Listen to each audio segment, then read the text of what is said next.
Murakaze neza kwijwi rishya TV ivugira muri Western Australia kuri channel ya YouTube. Muri kumwe na mugenzi Paycom. Ngira ngo mbibutse no gukanda subscribe kugira ngo muzajye mukomeza gukurikira ibiganiro byacu byose tubagezaho. Amakuru yacu rero reka tuyatangirire mu nkuru zigura n'igurisha ry'abakinnyi ku mugabane w'Uburaya. Amakipe rero yasizoye arashaka kugira ngo yongeremo abakinnyi muri squad zayo bitewe n'imikino myinshi irimo kugenda iba haba ya Champions League, Europa League, European Conference League no mu mashampiyona yabo. Hari imikino myinshi irimo gukinwa bitandukanye n'ikindi gihe cyose cyabayeho. Rero bakavuga ati byanga bikunda amakipe araza kumanuka ku isoko ry'igura n'igurisha ry'abakinnyi muri iyi winter.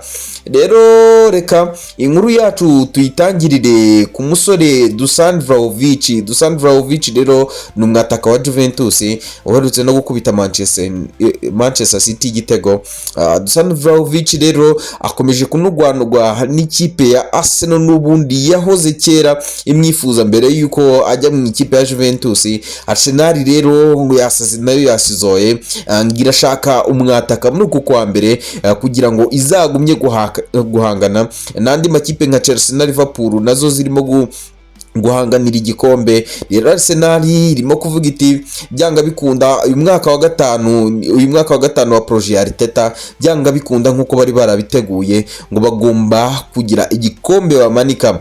Rero abari hafi ngo nyine ya Arsenal bakunda nyine kugenda bumva amakuru avugwamo imbere, bakunda kuvugamo yuko nkuriya mugabo bita Ornstein niwe ukunda kuvuga amakuru y'imbere y'ikipe ya Arsenal, avuga yuko byanga bikunda Arteta ashaka kugira igikombe azamura uno mwaka, cyaba cya Champions League cyangwa se icya shampiyona. Abantu benshi babona yuko ari ibintu bikomeye, ariko mu by'ukuri Arsenal ifite abakinnyi bayemerera kuba batwara igikombe icyo ari cyo cyose ku isi. Rero ngo Arteta arareba agasanga nta kindi kintu cyamufasha kugira ngo akomeze kompete no kugira umwataka uri clinical, umwataka utsinda. Rero benshi bakakomeza kugenda bavuga ngo ikipe yawe ifite ubwugarizi bwiza, ifite hagati heza, ariko kugendanye n'ubwataka nta ma option menshi agira.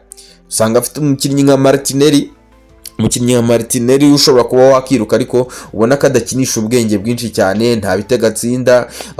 Kai Havertz ubu bageze ku bitego 5, ubona yuko atari babataka warambirizaho ukavuga ngo uraza kubarambirizaho utwara igikombe cya shampiyona. Umuntu wenyine navuga ngo uri ku murongo cyangwa se uri on form, buri gihe uhora uri on form, ni umukinnyi bita Saka we rero ubona yuko yarangije gufatisha kuri uriya mwanya, ariko benshi bakavuga ati aramutse avunitse bibaye ibindi nk'umukinnyi na Odegaard nawe ejo bundi yaravunitse, duhita tubona Arsenal yongera gusubira hasi irarindemuka. Rero Arteta arakavuga ati byanga bikunda ndajya ku isoko ry'igura n'igurisha muri uko kwa mbere mpahe Vlahovic. Ariko hari n'undi mukinnyi urimo kuvugwa cyane. Vlahovic navuga yuko atari unafite n'amanota y'imbere kurusha umukinnyi bita Alexander Isaac, ngo Arteta araramurota, ngo yarangije kuvugana na bodi yuko akeneye umwataka. Ibyo nta n'uwabihakana kuko n'aba afite ubona yuko bagenda bihakana ko ari abataka. nka Gabriel Jesus wakaba yasimbura wakaba yahangana kuri uriya mwanya w'icyenda na Kai Havertz nawe ubona yuko rwose nta bitego byinshi atsinda. Gabriel Jesus we rero yarangije kuvuga yuko n'ubundi atari umwataka, atari nimero 9 mwiza, we abasha ngo gukina nyine ngo mu kibuga hose. Rero Gabriel Jesus navuga ngo nawe ari mu mazi abira aho bashobora kuzamurekura muri iyi sama. Rero Arteta akaba yifuza uyu mukinnyi Alexander Isaac kugira ngo azaza mufashe. Uyu Alexander Isaac rero nawe biravugwa yuko ikipe ya Newcastle imubona nka deal yamukuramo kugira ngo ibone amafaranga akomeza kuyifasha muri financial statement yabo. ibi munyumve neza, ntago ari uko Newcastle ibuze amafaranga, ahubwo nicyo bita financial fair play. Financial fair play rero usanga amakipe nubwo yaba afite amafaranga gute agenda ayigonga. Murabizi ibintu birimo kuba kuri Manchester City, Manchester City navuga ngo iri kuri maguma hamwe. Abantu bageze aho bavuga yuko Manchester City binashoboka yuko ibihano bazayiha baramutse batayirengeye cyangwa se iramutse idatanze ruswa, bavuga yuko ibihano bimwe bazayiha bishobora no kuba birimo no kuba yamanuka, bayimanura mu cyiciro cya kabiri muri Championship.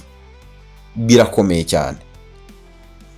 Rero niyo mpamvu navuga yuko amakipe agenda byirinda. Rero ngo Newcastle irashaka kugira ngo nibura ibashe kuba yagurisha umukinnyi umwe babona muri bo ukomeye cyane kandi bakamugurisha amafaranga afatika. Rero ngo uyu Alexander Isaac Newcastle iramwifuzamo miliyoni 110 z'amapaundi, ngo utayishyura ntigere akandagira kwa Newcastle, ngo utayishyura ntiyigera akandagira kwa Newcastle. Ikipe ya Arsenal ariko iherutse no kuvugaho n'umukinnyi Victor Gyökeres, sinzi niba wenda barananiranwe ku giciro, ariko ndi yuko Arsenal yagiye muhiga cyane. Ngo iyi Arsenal yo ishaka abakinnyi bakiri bato batarengeje imyaka 24 nibo bagura. Ati cyo kora bakavuga bati byanga bikunda bitewe nuko tunyotewe igikombe, turashaka umwataka ufatika, wa mwataka uza gutanga ibisubizo by'ako kanya.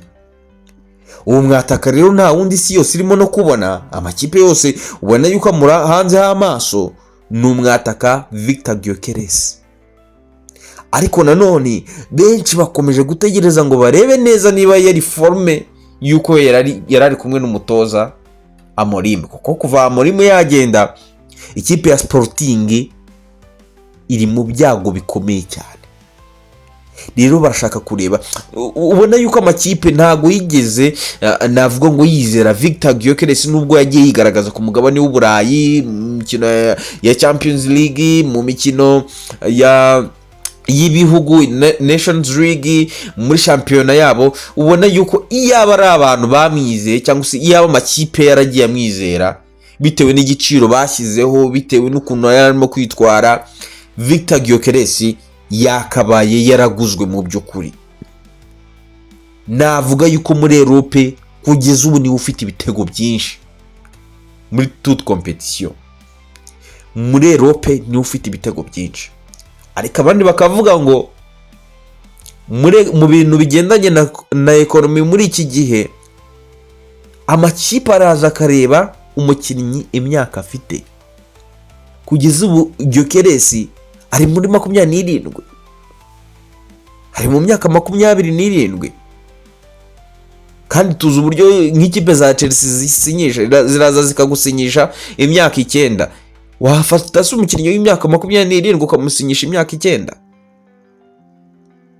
Ubwo yazava mu ikipe afite imyaka 36, kandi ubundi kuri 32, 31 kariyeri ibirimo kugenda irangira, ahubwo iba yanarangiye.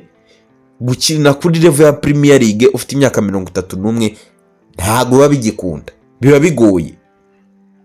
Rero amakipe nayo agenda areba icyo kintu, rero bigakubitaniraho nayo mafaranga.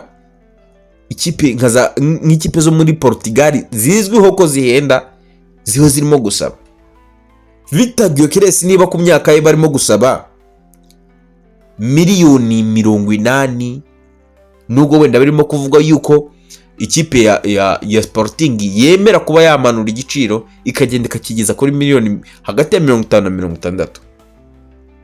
Ariko Victor Gyökeres ntago ari umukinnyi w'igihe kirekire, wa projet y'igihe kirekire.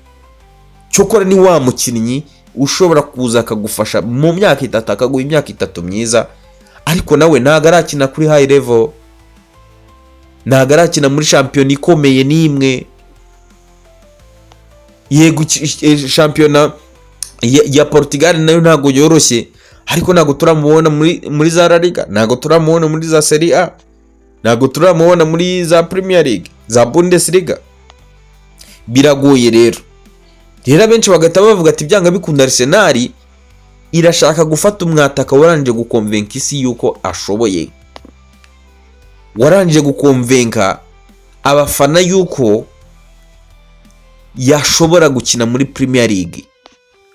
Uwo mwataka rero nta wundi Arsenal mindani ishaka ni umukinnyi Alexander Isak wa Newcastle. Reka tugere ku yandi makuru ya transfer rero, ni Zubimendi. Ikipe ya Liverpool iracyamunuganuga igira ngo nawe imuzane Anfield atangire akine hagati afatanya na ba Makarista. Ari indi nkuru rero ya Theo Hernandez w'ikipe ya AC Milan, left back w'ikipe ya AC Milan, nawe rero biranugwanugwa yuko umutoza Amorim amushaka kugira ngo aze akavaringe rero ruhande rwa Malakia na Lukshaw rw'ibumoso narwo nyuma ibumoso kugira ngo aze abaterere. Mu yandi makuru ni umukinnyi Nico Williams rero uherutse kugira imvune ubwo yakinaga muri Champions League. Nico Williams kugeza kuri ubu ikipe nka za Arsenal na za Manchester United na za Liverpool zose ziracyamuhanzeho amaso kugira ngo zirebe niba zazana uno mukinnyi mu kwa mbere cyangwa se muri sama. Muri shampiyona zigiye zitandukanye nka La Liga, Serie A, Bundesliga na Premier League, naho rero twahamanuka kugira ngo tubabwire imikino, imwe mu mikino izaba ikomeye izaba muri weekend, aho ikipe ya Arsenal na Everton bizaba bicakirana ku kibuga Emirates Anfield. Liverpool izaba yakira Fulham, Newcastle yakira Leicester City, Wolves yakira Ipswich Town, Nottingham Forest yakira ikipe ya Emery, Aston Villa. Aho rero hazaba ari ku munsi wo kwa gatandatu muri Premier League. Ku munsi wo ku cyumweru Brighton izaba yakira Crystal Palace, ikipe ya Manchester City saa 12 n'igice ku cyumweru izaba yakira ikipe ya Manchester United Etihad. Chelsea Stamford Bridge izaba yakira Brentford. Southampton izaba yakira Tottenham saa 3. Muri La Liga ikipe ya Rayo Vallecano izaba yakira ikipe ya Real Madrid, ikeneye kugira ngo ihatanire na Barcelona gufata umwanya wa mbere.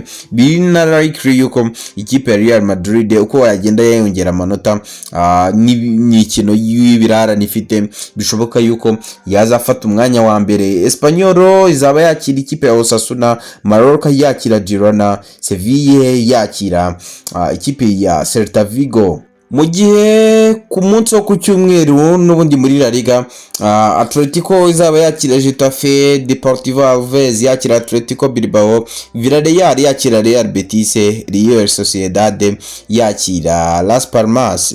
Muri Serie A Cagliari izaba yakira Atalanta kugeza kuri ubu iri ku mwanya wa mbere. Udinese izaba yakira Napoli nayo yikurikiye. Juventus yakire Venezia. Ni mu gihe ku munsi wo ku cyumweru Lecce izaba yambikanye na AS Monza, Bologna yakira Fiorentina, Parma yakira Hellas Verona, Como yakira Roma, Milan yakira Genoa. Bundesliga Mainz izaba yakira Bayern Munich, Mönchengladbach yakira Holstein, Union Berlin yakira Bochum, FC Augsburg yakira Bayer Leverkusen, St Paul yakira Werder Bremen. Ni mu gihe ku cyumweru Heidenheim izakira Stuttgart, Borussia Dortmund yakire Hoffenheim, RB Leipzig yakire Eintracht Frankfurt. Mu Bufaransa ho match izaba ikomeye cyane, naho ikipe ya PSG izakira Olympique Lyonnais. reka dusoreze amakuru yacu hano rero. Mwakoze kubana natwe mu kiganiro eSport Talk ku Ijwi Rishya TV, mukomeze kuryoherwa n'ibiganiro Ijwi Rishya TV bagezaho. Mwari kumwe na mugenzi Payco hano muri Western Australia, aho mudukurikiranira kuri chaîne ya YouTube. Mugubwe neza na hejo.